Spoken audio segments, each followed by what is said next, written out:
Abra sua Bíblia no Salmo de número 46. Salmo de número 46, nós vamos ler o verso 11. Hoje eu quero chamar sua atenção para o tema A Certeza dos Redimidos. A certeza dos redimidos. Salmo 46, 11. Eu leio na Nova Almeida atualizada. O Senhor dos exércitos está conosco. O Deus de Jacó é o nosso refúgio. A dúvida é dos piores carrascos da alma. A dúvida é dos piores carrascos da alma. Porque com a mesma crueldade do carrasco, cuja função é executar a pena de morte, a dúvida atua para nos matar de forma lenta, bem lenta mesmo, e de uma maneira insuportavelmente dolorosa. Quem já sofreu nas garras da dúvida sabe muito bem do que estamos falando. Por exemplo, o cônjuge traído, ou, por assim dizer, qualquer pessoa que já tenha sido traída, sofre ou já sofreu as dores agudas das punhaladas da dúvida latente na mente e no coração. Será que eu posso confiar de novo? O jovem que precisa decidir sobre o futuro profissional, sabe o que é padecer sob as chicotadas da dúvida, principalmente depois de ter tentado várias vezes e fracassado. E a dúvida: devo persistir nesse curso? Devo persistir nesse caminho? Que carreira escolher? Que curso escolher? Pais com filhos doentes, sabem muito bem o que é sangrar de dúvida em face da dor de um tratamento que não parece estar surtindo efeito. E a dúvida na mente e no coração: esse é o melhor remédio? O médico está certo no tratamento? A gente pode confiar nesse caminho? De forma, meu povo, que todo ser humano, sob pressão, após uma decepção ou face a uma situação de crise, sabe bem o quanto a dúvida nos faz sofrer. Ao mesmo tempo que ela vai nos matando lenta e dolorosamente. A dúvida rouba de nós a fé, a dúvida sequestra de nós a esperança, a dúvida nos torna moribundos, incapazes de amar. A dúvida nos faz fazer perguntas do tipo: onde está Deus? Deus me ama mesmo? Adianta orar?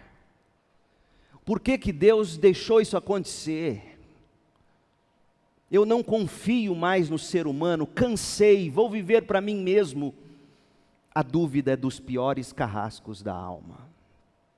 Os filhos de Corá, quando escreveram o Salmo 46, lidaram, dentre outras coisas, com o problema da dúvida.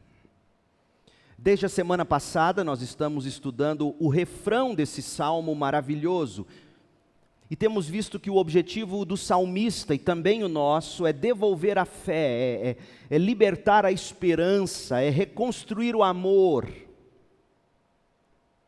Assim, os filhos de Corá escrevem, resumindo a mensagem do Salmo, no refrão do Salmo, que está tanto no verso 7 como no verso 11. O refrão do Salmo: o Senhor dos exércitos está conosco, o Deus de Jacó é o nosso refúgio. Por que o salmista escreve assim? Por que a repetição? Vimos semana passada que o salmista deseja que a gente memorize essa verdade de uma forma que encante a imaginação dos redimidos com o poder de Deus. Mas não só isso. Escreveu de uma forma que encoraje o coração dos redimidos com a presença de Deus. E também de uma forma a expressar a compaixão aos redimidos através da providência de Deus. Semana passada, Nós olhamos para esse refrão e vimos que o salmista e a Bíblia como um todo nos dão subsídios, não apenas para nos informarmos com a verdade absoluta de Deus, mas também para encantarmos a imaginação com o poder maravilhoso de Deus. Por uma razão, como diz C.S. Lewis, a imaginação é o órgão do sentido. Fatos e verdades e proposições objetivas farão sentido para nós tão somente no momento em que a gente conseguir imaginar, visualizar conceitos abstratos, por mais que sejam verdadeiros e são, se nós não conseguirmos visualizá-los, imaginá-los, não farão sentido para nós. Por isso que o salmista, em vez de dizer, Deus é poderoso e nos libertou, o salmista disse, o Senhor dos exércitos está conosco. Ele informa, encantando a imaginação. Hoje, Deus permitindo, na próxima mensagem, aliás, a gente vai olhar para esse versículo, num próximo encontro, e a gente vai olhar para a expressão, o Deus de Jacó. E nós vamos ver o que significa a compaixão de Deus na vida de Jacó e mostrar que esta mesma compaixão dispensada por Deus sobre Jacó é a compaixão de Deus para com seus redimidos, o seu povo, o Deus dos redimidos. Próxima mensagem. Hoje, eu quero encorajar você, mostrando que esse refrão traz ao coração dos redimidos e nos faz recobrar a certeza da presença de Deus. Preste atenção nos pronomes aí nesse versículo. Existem dois pronomes, um pronome pessoal e um pronome possessivo. Você prestou atenção? Qual é o pronome pessoal? Conosco. O Senhor dos exércitos, esse Deus que encanta a minha imaginação, está conosco, está comigo. E o outro pronome é o possessivo, o Deus de Jacó é nosso Deus, é também o meu Deus. Então o sermão de hoje é todo baseado nesses dois pronomes, conosco e nosso. Vamos lá, antes de nos determos dos detalhes aqui do texto, veja um pouco mais de perto o que teria levado o salmista a destacar em seu refrão a mensagem de que o Senhor dos exércitos está conosco e o Deus de Jacó é o nosso refúgio. Por que ele escreveu assim? Isso nos remete ao contexto do cerco dos assírios contra Jerusalém, a capital de Judá.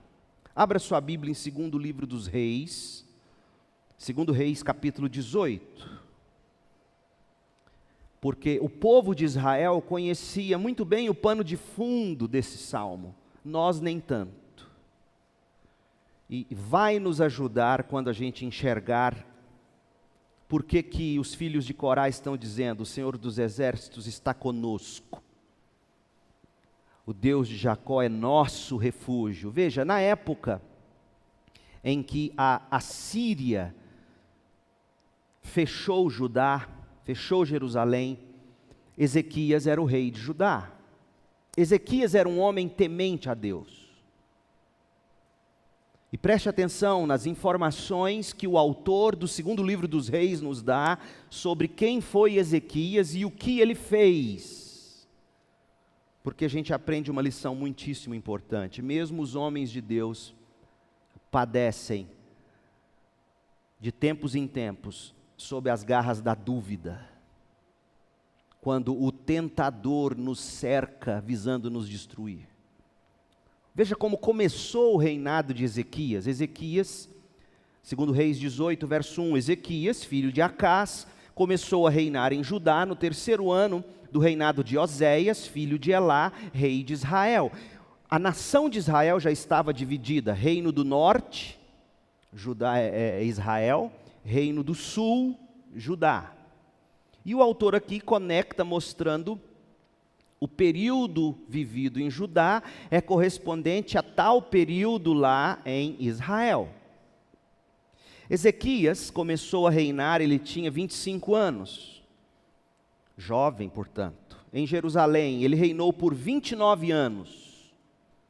Sua mãe se chamava Abi e era filha de Zacarias. Ezequias fez o que era certo aos olhos do Senhor, como seu antepassado Davi. E veja o que Ezequias fez, porque o que Ezequias fez, e a Bíblia chama de certo aos olhos de Deus, é o que o acusador vai usar contra ele. Você tem que ler a Bíblia prestando atenção. Preste atenção nos verbos. Primeiro verbo, no verso 4, removeu os santuários idólatras, quebrou as colunas sagradas e derrubou os postes de Aserá. Segundo verbo, despedaçou a serpente de bronze que Moisés havia feito, pois os israelitas queimavam incenso para ela. A serpente de bronze se chamava Neustan, nome de shampoo anti-caspa, Neustan. Ezequias confiava no Senhor. Veja, Ezequias confiava no Senhor, o Deus de Israel. Não houve ninguém como Ezequias entre todos os reis de Judá, nem antes nem depois. Ezequias se apegou ao Senhor, não se afastou dele e teve cuidado de obedecer a todos os mandamentos que o Senhor tinha ordenado por meio de Moisés. Assim o Senhor estava com Ezequias. E ele era bem sucedido em tudo que fazia. Rebelou-se contra o rei da Assíria e não lhe pagou tributo, derrotou os filisteus até Gaza e seu território, desde o menor posto de vigilância até o maior na cidade fortificada.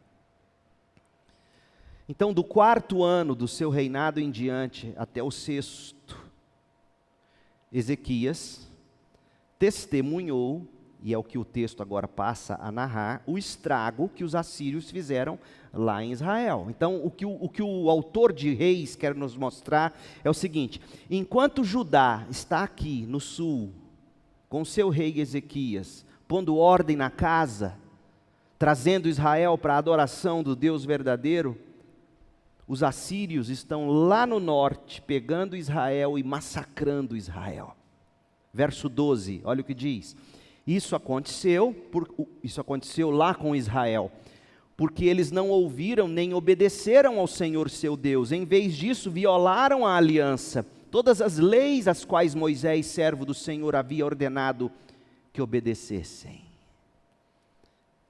Então o autor quer que a gente veja Ezequias aqui no sul, fazendo tudo certo, o melhor rei de Israel até então, destruindo altares idólatras, consertando a adoração.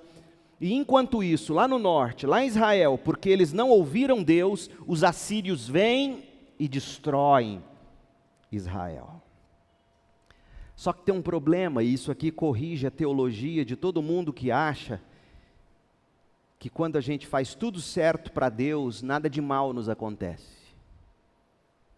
Eis, portanto, o fundamento da decepção que muitas pessoas têm com Deus. Elas acham o seguinte: se eu fizer tudo certo, se eu orar, se eu ler a Bíblia, dizimar direitinho, abrir mão dos pecados, minha vida vai ser um avião em piloto automático, sem nenhuma turbulência. Afinal, eu estou agradando Deus. Não é assim? Só que não é bem assim. A partir do verso 13, a gente descobre que, conquanto Ezequias vinha fazendo tudo certo, a Assíria agora se volta contra eles. E é aí que começa a surgir dúvidas. Espera aí, Deus, Israel tudo bem, o Senhor destruir Israel tudo bem, eles nunca ouviram o Senhor, mas nós aqui no sul sempre fizemos tudo, destruímos altares idólatras. E olha o que o texto diz, verso 13: No 14º ano do reinado de Ezequias, Senaqueribe, rei da Assíria, atacou as cidades fortificadas de Judá e as conquistou. Foi atacando tudo, como um fogo que vai se alastrando, foi atacando, destruindo, até chegar às portas de Jerusalém. Então, na dúvida, como é que você agiria? Até aqui, Ezequias não negociou. Você viu no verso 7, a gente leu. Ezequias, quando os assírios foram lá dizer, você tem que nos pagar tributos, senão nós vamos destruir vocês. Ezequias disse, não, não pagaremos tributos, não nos renderemos a vocês.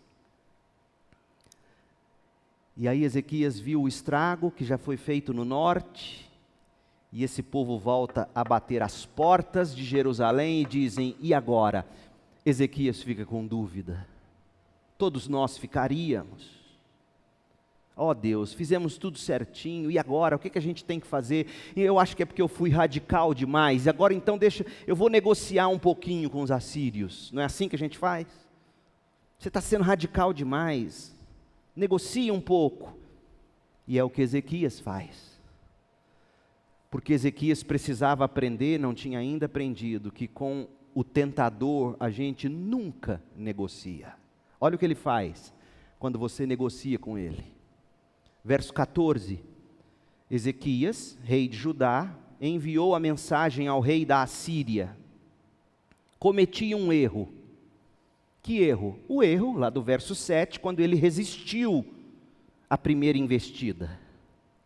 Eu cometi um erro, eu admito. Se você se retirar, eu lhe pagarei qualquer tributo que exigir. Veja, você não negocia com o pecado. O rei da Assíria exigiu 10.500 quilos de prata, 1.050 quilos de ouro. Para juntar essa quantia, Ezequias usou toda a prata guardada no templo do Senhor e nos tesouros do palácio. Arrancou até o ouro das portas e dos batentes do templo do Senhor, que ele havia coberto com ouro, e entregou tudo ao rei da Assíria. Olha o que o pecado faz com você quando você negocia com ele. Te toma tudo. E sabe o que é pior? Leia o próximo verso. Apesar disso, apesar de ter te arrancado tudo, o rei da Assíria enviou de Laquis, seu comandante em chefe, seu comandante de campo e seu porta-voz, juntamente com um grande exército, para confrontarem o rei Ezequias em Jerusalém. Senaqueribe estava indignado com Ezequias, porque Ezequias um dia o havia resistido, e mesmo agora Ezequias tendo negociado com ele, ele diz, eu não aceito, eu não me contento com ter lhe arrancado tudo, porque eu quero de fato tudo. Não se negocia com o pecado, não se negocia com o tentador, ou você o resiste do início ao fim, ou ele te arranca tudo. E aí, olha o que o Ezequias começa a fazer, ou sofrer, porque o rei Senaqueribe dos assírios começa a desmoralizar Judá. Não contente em tomar tudo, desmoraliza você. É assim que age o tentador. E olha de que forma o tentador vai desmoralizar o rei Ezequias e a nação de Judá. Do verso 19 ao 21, ele desmoraliza um possível aliado, o Egito. Senaqueribe diz assim, o porta-voz do rei mandou que transmitisse essa mensagem a Ezequias. Olha, nem considera, eu vou resumir porque o texto é longo. Ele sabia que a tentação de Ezequias, já que ele havia cedido para ele, a tentação agora era a seguinte: você me entregou seu ouro, você me entregou sua prata, e você acha que vai continuar me resistindo, juntando-se ao Egito, que era outra potência, que não queria que os assírios prosseguissem. E aí ele fala, se você está pensando em ir ao Egito, deixa eu te falar quem é o Egito, eles são traíras. E nesse ponto o tentador estava certo. E aí ele compara o Egito como aquela cana que você se apoia nela como uma bengala e ela quebra e vem e fura sua mão. E aí nesse ponto até o diabo ensina lições para nós. Porque quando você para de resistir ao tentador e negocia com ele, seu próximo passo vai ser se juntar com aliados que vão trair você. Desmoraliza o plano, o possível plano de ação de Ezequias. Mas ele não se contenta, ele vem em seguida e coloca em dúvida a liderança de Ezequias diante do povo. Coloca em dúvida o que Ezequias fez nos versos 3 e 4, quando Ezequias destruiu os altares e os ídolos pagãos, destruiu aquela serpente de bronze. Eles colocam em dúvida a capacidade de Ezequias ouvir Deus. Eles desmoralizam a liderança de Ezequias, eles desmoralizam a convivência ou a relação de Ezequias com Deus e desmoralizam o exército de Judá. Olha o que eles dizem, vale a pena ler, verso 22. Talvez vocês digam, estão dizendo os porta-vozes do rei dos assírios, talvez vocês digam, confiamos no Senhor nosso Deus. Mas não foi a ele que Ezequias insultou? Ezequias não destruiu os santuários e os altares dele e obrigou todos em Judá e Jerusalém a adorarem somente no altar em Jerusalém? Vocês estão vendo o que o assírio está fazendo aqui? Essa história de Ezequias, de derrubar altares pagãos e fazer vocês adorarem somente em Jerusalém, Deus não gostou disso não, Deus está pesando a mão sobre ele. Parem de ouvir esse homem. Estão desmoralizando o líder. Porque o diabo sabe que quando você desmoraliza um líder, você entrega o povo de mão beijada. E aí eles continuam dizendo, vou lhes dizer uma coisa, façam um acordo com o meu senhor, o rei da Síria, eu lhes darei 2.000 cavalos, se forem capazes de encontrar homens em número suficiente para montá-los, como que dizendo, o exército de vocês não dão conta de nada, não confiem em Ezequias. Com seu exército minúsculo, como podem pensar em desafiar até o contingente mais fraco do exército de meu senhor, mesmo com a ajuda dos carros de guerra e dos cavaleiros do Egito? Além disso, imagina que invadimos sua terra sem a direção do Senhor? Foi o próprio Senhor que nos disse, ataquem essa terra e destruam-na. Veja, ele está dizendo, vocês acham que Ezequias está ouvindo Deus? Não, Deus na verdade falou, foi com a gente. Eles estão desmoralizando Ezequias. Deus não está com Ezequias. Está vendo como é que começa a fazer sentido o salmo agora? O Senhor dos exércitos está conosco. Deus de Jacó é nosso refúgio. Por quê? Porque aqui o tentador está dizendo, Deus não está com Ezequias, Ezequias só fez burrada. Vocês não têm nem exército para darem conta dessa resistência. Veja que líder irresponsável é o de vocês, veja que líder maluco é o de vocês. Verso 28. Então o porta-voz se levantou e gritou em hebraico. Por quê? Para que o povo também entendesse.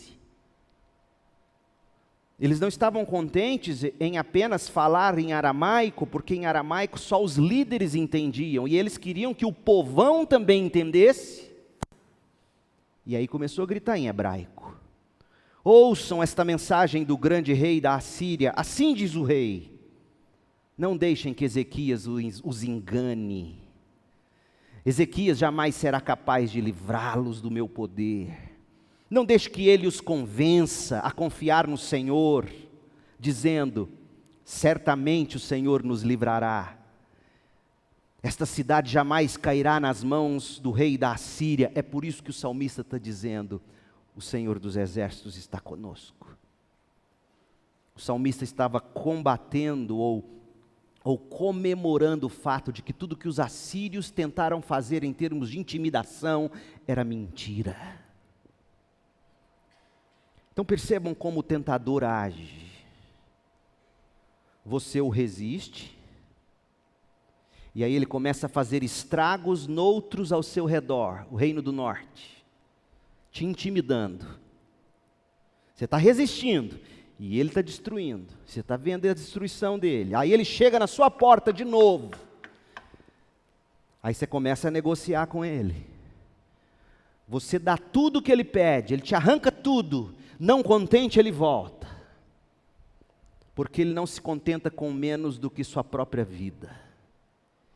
E aí ele começa a desmoralizar pessoas que de alguma maneira influenciam você, ajudam você e diz: é errado, seguir esse Deus não é assim.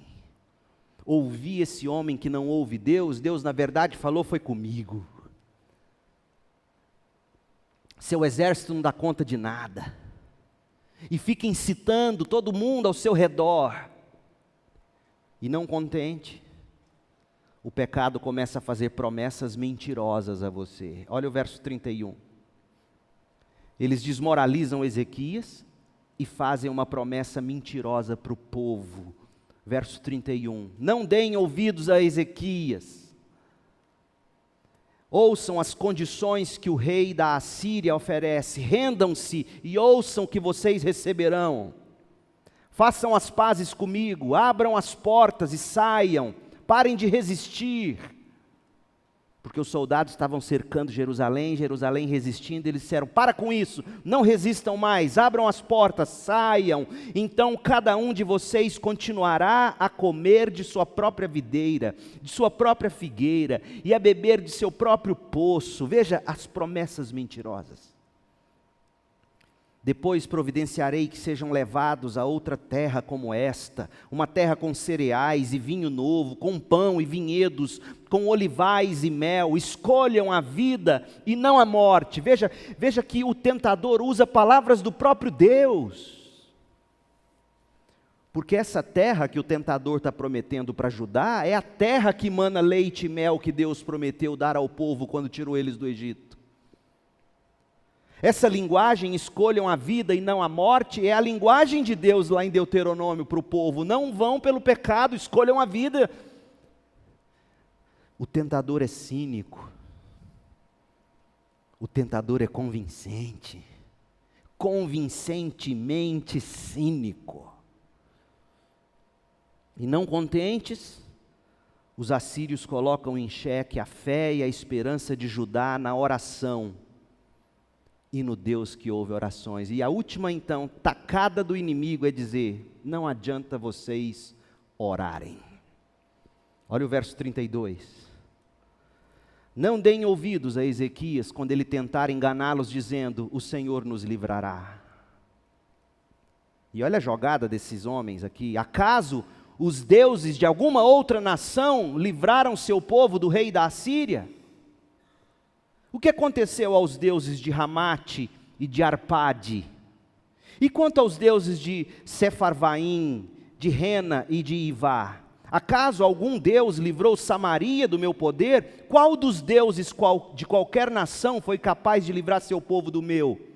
O que os faz pensar que o Senhor pode livrar Jerusalém de minhas mãos?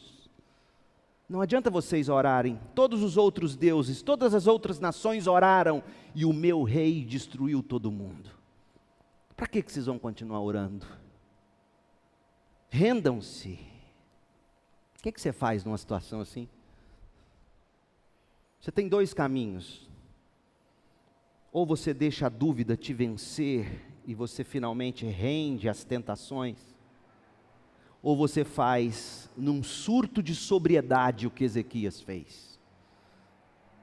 Ezequias correu e buscou o Senhor, capítulo 19, 2 Reis 19, quando o rei Ezequias ouviu esse relato, rasgou as roupas, vestiu-se com panos de saco, entrou no templo, enviou Eliaquim, o administrador do palácio, Sebna, o secretário da corte e os principais sacerdotes, todos vestidos com panos de saco, enviaram eles ao profeta Isaías. Consultam Deus. Finalmente, Ezequias, deveria ter sido assim desde o momento em que você duvidou e resolveu negociar com os assírios. Veja o que você teria conseguido se você não tivesse negociado com eles. Mas ainda bem que mesmo agora você cai em si e me busca. Porque o que eles ouviram do profeta Isaías, no mesmo capítulo 19 aqui, do verso 34 até o fim, é que os assírios não fariam coisa nenhuma contra eles. Pelo contrário, o rei da Assíria Depois de ver Deus agindo, destruindo 185 mil soldados assírios, o rei voltaria com o rabinho no meio das pernas para casa, escondendo de Deus. E Deus mesmo o acharia lá e mataria ele à espada, através da vida dos 2 filhos que mataram o próprio pai e rei Senaqueribe. Mas o diabo e o tentador, eles são tão astutos, que enquanto Isaías está trazendo essa palavra para o povo, se você ler os versos 10 a 13 do capítulo 19, você vai ver que eles insistem dizendo: Deus não vai ouvir coisa nenhuma, não há Deus que resista ao rei da Assíria. Então esse é o cenário, esse é o contexto, e eu queria que você tivesse enxergado isso. Porque quando você enxerga isso, as palavras do Salmo 46, voltem para lá agora, fazem todo sentido. Quando você começa a resistir o tentador e você olha ao seu redor e vê que Israel está sendo destruído, a sua tentação, a sua dúvida será que vale a pena continuar resistindo? E aí você vai dizer: o Senhor dos Exércitos está conosco. Quando finalmente a Assíria bater na porta do seu coração dizendo: estamos aqui, queremos tudo, em vez de você negociar, você diz: o Deus de Jacó é o nosso refúgio. Essa é a ideia desse salmo. É um salmo para mim e para você nos agarrarmos à mensagem dele com a mente encantada pelo poder de Deus e com o coração encorajado pelo fato de que o Senhor dos Exércitos está conosco e o Deus de Jacó é o nosso refúgio. Porque o Salmo 46, gente, ele não apenas encanta a imaginação, quando descreve para nós o que está por detrás do poder de Deus. E o que está por detrás do poder de Deus é que Ele é o Senhor dos exércitos celestiais. Os exércitos dos assírios, que fizeram estragos, sim, em outras nações, inclusive em Israel, são poderosos, humanamente falando, são, mas quem é o dono dos exércitos celestiais é o Senhor Deus dos exércitos, que está com o seu povo, que serve de refúgio para o seu povo. Veja que a batalha do tentador é sempre na mente e no coração. Se ele conseguir convencer você de que é melhor negociar, de que é melhor ceder, ele ganha a batalha. Porque enquanto você resiste ao diabo, diz o que o texto bíblico? Ele foge de vós. Mas no momento em que você deixa a dúvida tomar conta do seu coração e diz: não, eu vou negociar, eu não vou ser tão radical mais não. Ele entra e te arrebenta.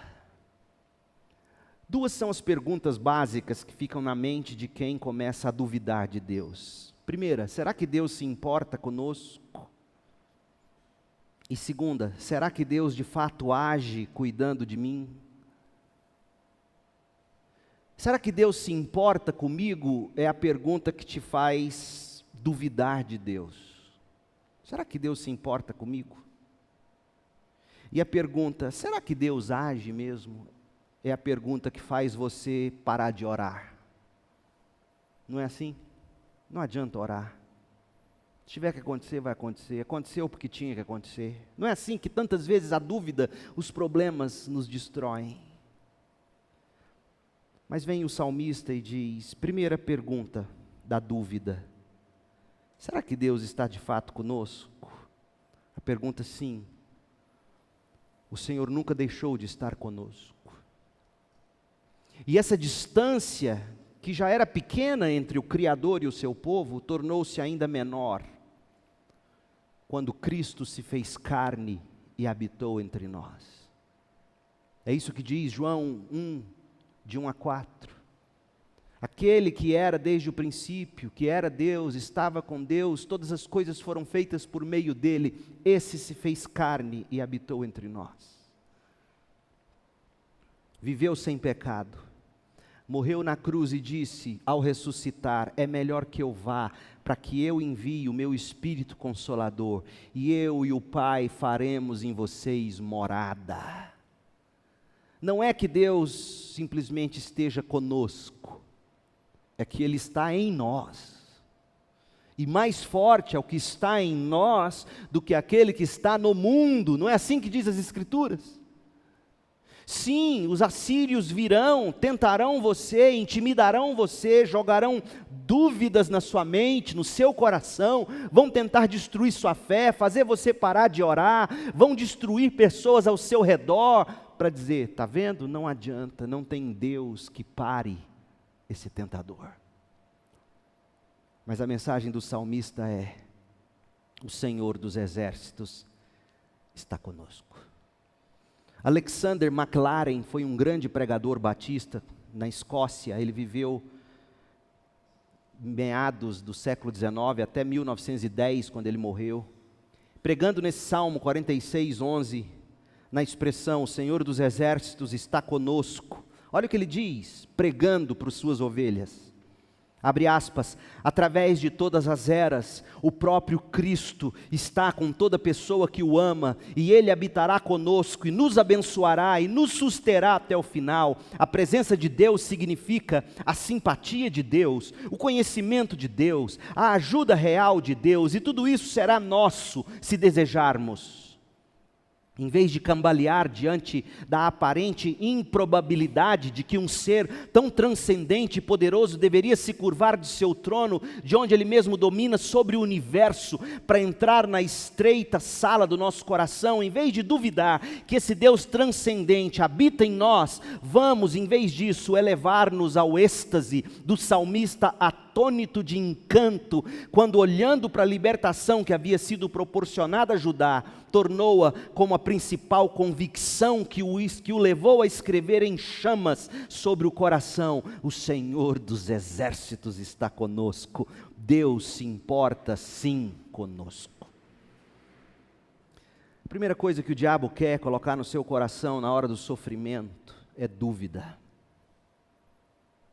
Deus não está nisso, Deus não se importa. Não deixe o diabo fazer isso com você. Não permita que sua carne e o mundo ao seu redor digam. Mas outra coisa que é preciso dizer, porque é muito fácil eu pegar esse texto e transformá-lo naquilo que Deus não promete fazer. Veja, Deus estar conosco não significa dizer que nós não sofreremos. Não significa dizer que os assírios não baterão na nossa porta. Não significa dizer que Deus vai nos livrar de todo e qualquer sofrimento, não. Quando você diz, o Senhor dos exércitos está conosco, o Deus de Jacó é nosso refúgio, você está dizendo o seguinte, o grande propósito de Deus não é tanto agir para nos socorrer. O grande propósito de Deus é ser Deus, para que nós o conheçamos ainda mais. Foi isso que Jó aprendeu. Foi isso que Jó aprendeu. Jó aprendeu que Deus, na hora do sofrimento, nem sempre responde nossas questões. Jó ficou sem respostas. Porque Deus simplesmente chegou diante dele e diz, eu sou Deus, eu sei o que eu estou fazendo. Onde estava você? Quando eu fiz isso, fiz aquilo outro. E qual foi a grande lição de Jó ao ter atravessado o sofrimento? Ouça o que eu vou te dizer, crente. Qual foi a grande lição de Jó? Não foi que Deus te livra do sofrimento. Qual foi a grande lição? Antes, eu te conhecia de ouvir falar. Agora os meus olhos... Qual é o propósito do sofrimento, crente?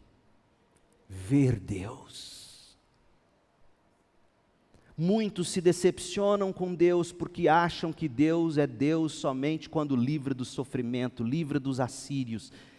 E vem Deus e diz, não.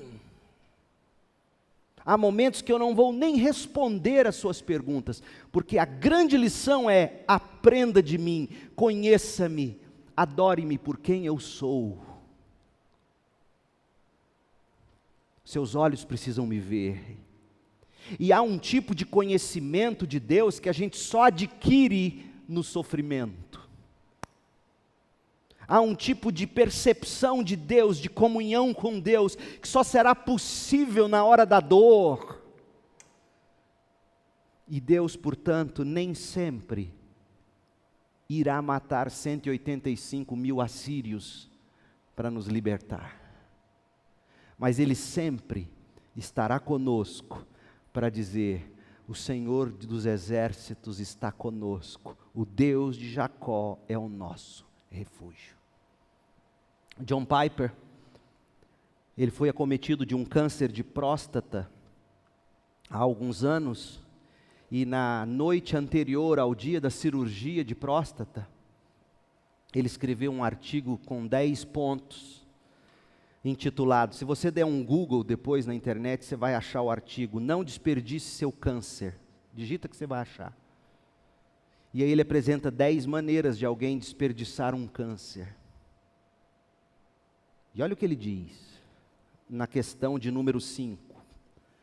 Você desperdiçará seu câncer, caso pense que vencê-lo significa sobreviver e não aproximar-se de Cristo. A gente desperdiça o sofrimento, é o que ele está dizendo, quando a gente acha que o sofrimento é para Deus vir e nos ajudar a vencer o sofrimento. Não, o sofrimento é para a gente se aproximar de Cristo no sofrimento, porque há um tipo de aproximação e de conhecimento de Cristo que a gente só adquire na hora do sofrimento. E aí, Piper diz assim, os planos de Deus e os planos de Satanás para o seu câncer não são os mesmos. Satanás deseja destruir seu amor por Cristo. Deus planeja aprofundá-lo. Por isso que ontem, no testemunho que a irmã Lauri deu aqui, no aniversário de 99 anos dela, é extremamente sóbrio. Ela contando a trágica experiência de perder um filho de forma trágica, inesperada. Imagina você perder um filho, e quando ela ouve a notícia de que o filho havia morrido, ela grita a Deus e diz: Deus, não me deixe pecar contra o Senhor. Que sobriedade. Porque o diabo quer isso na hora do sofrimento, fazer a gente blasfemar. Mas Deus não, Deus planeja aprofundar o nosso amor por Cristo. E aí John Piper diz, o câncer não vencerá se você morrer. O câncer vencerá se falhar em estimar Cristo acima de tudo no seu coração. O plano de Deus é privá-lo do alimento do mundo e satisfazê-lo com a suficiência de Cristo. O plano de Deus é fazer você sentir que todas as outras coisas são insignificantes comparadas ao ganho inestimável de conhecer Cristo Jesus, meu Senhor. O plano de Deus com sofrimento é fazer você dizer: o viver é Cristo e o morrer é lucro. O Senhor dos exércitos está conosco e Ele deseja que nós o conheçamos, cresçamos no conhecimento e na graça de nosso Senhor e Salvador Jesus Cristo. Mas e a outra pergunta? Deus realmente cuida de mim? Sim. O Deus de Jacó é o nosso refúgio. Ele cuida de nós. Mas Ele não cuida de nós apenas quando Ele nos alivia. Ele cuida de nós sendo para nós aquele colo que quando o filho com dor chega para o papai e para a mamãe e se aninha no colo e diz: está doendo. E papai e mamãe te acalenta. Nem sempre a dor vai embora. Mas o filho sabe que o colo está sempre lá, o refúgio existe. O Deus de Jacó é refúgio. E não há atitude que glorifique mais a Deus do que irmos a Ele em Cristo e dizer: cuida de mim, na sombra das tuas asas, cuida de mim, dói. O meu desejo é duvidar do Senhor, é dizer que o Senhor não se importa, eu não queria que fosse assim, cuida de mim, não me deixe pecar, me abrace, o Senhor é o meu refúgio, eu quero te conhecer, eu quero aprender quem Tu és, eu quero me deleitar, me deliciar no Senhor, não nas coisas que o Senhor me dá, simplesmente. Ele é o nosso refúgio. Pode vir o sofrimento, bater a nossa porta, pode vir o tentador, mas Ele é o nosso refúgio. O refrão dos redimidos, portanto, encoraja o coração com a certeza da presença de Deus. O Senhor dos exércitos está conosco. O Deus de Jacó é o nosso refúgio. Lembre-se, Ele não prometeu livrar você da fornalha. Ele não prometeu livrar você dos leões, do câncer, da doença, da morte trágica, da pobreza. Ele não prometeu isso. O que Ele prometeu foi: eu posso aprender a conviver com muito ou com pouco. Viver é lucro. Eu estou com você todos os dias da sua vida. Eu estou com você na fornalha de fogo, eu estou com você na cova dos leões, eu estou com você na hora do sofrimento, e estou com você com o único e principal objetivo do universo, para que você me conheça de uma forma que o seu coração, de outro modo, não me conheceria, e de uma forma que o prazer será maior do que se você vivesse sem problema. O Senhor dos exércitos está conosco, o Deus de Jacó é o nosso refúgio. Volte-se para Cristo, arrependa-se, creia em Cristo e cante o cântico do salmista. O Senhor dos exércitos está conosco, o Deus de Jacó é o nosso refúgio.